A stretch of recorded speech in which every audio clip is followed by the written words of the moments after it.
Allez, cap maintenant sur le phare de Cordouan. Il veille depuis plus de 400 ans sur l'estuaire de la Gironde et il sera peut-être classé au patrimoine mondial de l'UNESCO. Bonjour Pascale Got. Bonjour. Vous êtes vice-présidente du syndicat mixte de développement durable de l'estuaire de la Gironde. Vous peaufinez ce dossier de candidature du phare depuis 2 ans. Où en sommes-nous? C'est plutôt bien parti? C'est pas trop mal parti. Il y a 3 exercices à franchir. Nous en avons franchi 2 avec succès. L'année dernière, le phare a été reconnu comme valeur universelle exceptionnelle. Il y a un mois, le syndicat, la commission des biens français du patrimoine à l'UNESCO a reconnu le périmètre du bien ainsi que sa zone tampon. Et nous allons maintenant travailler pour aborder le 3e examen d'ici la fin de l'année, c'est-à-dire le plan de gestion du phare avec les rives qui sont concernées et les communes qui sont concernées. Donc un bon tempo. Vous êtes plutôt confiant. Qu'est-ce qui pourrait faire la différence par rapport aux autres candidats? Ils sont nombreux, j'imagine, pas forcément les phares, mais les monuments. Oui, ils sont nombreux. Qu'est-ce qu'il y a d'exceptionnel, ce phare? Alors d'abord, c'est le seul phare habité au monde, en pleine mer. C'est le plus ancien phare de France.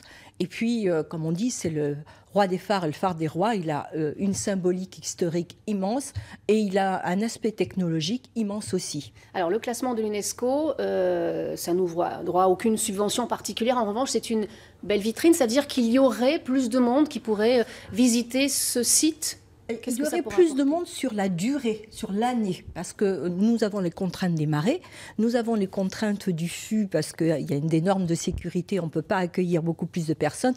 En revanche, ça nous donnerait un zoom mondial sur ce phare supplémentaire et ça allongerait les ailes de saison. Nous pourrions certainement augmenter l'amplitude de visite. Avec éventuellement des travaux qui seraient peut-être du coup envisagés, puisque c'est un phare qui est soumis à rude épreuve. Alors c'est un phare qui est soumis à rude épreuve, mais nous avons quand même déjà un programme de travaux que nous conduisons sous maîtrise d'ouvrage de la DRAC, avec les collectivités, conseil départemental Gironde, Charente-Maritime et Nouvelle-Aquitaine. Et nous avons un programme d'action jusqu'en 2021, ce qui nous a certainement permis aussi de pouvoir mieux candidater à l'UNESCO. Pascale Got, vous aviez un message annoncé aussi par rapport à une mobilisation prochaine pour soutenir ce phare. Nous avons besoin du soutien populaire pour des riverains, pour l'adhésion du phare de Cordouan à l'UNESCO. Donc nous organisons le 17 juin une grande fête sur Cordouan. Nous avons lancé un jeu concours sur le site de Cordouan pour que les personnes puissent y participer. Il y aura une composition spécifique de musicale, un concert exceptionnel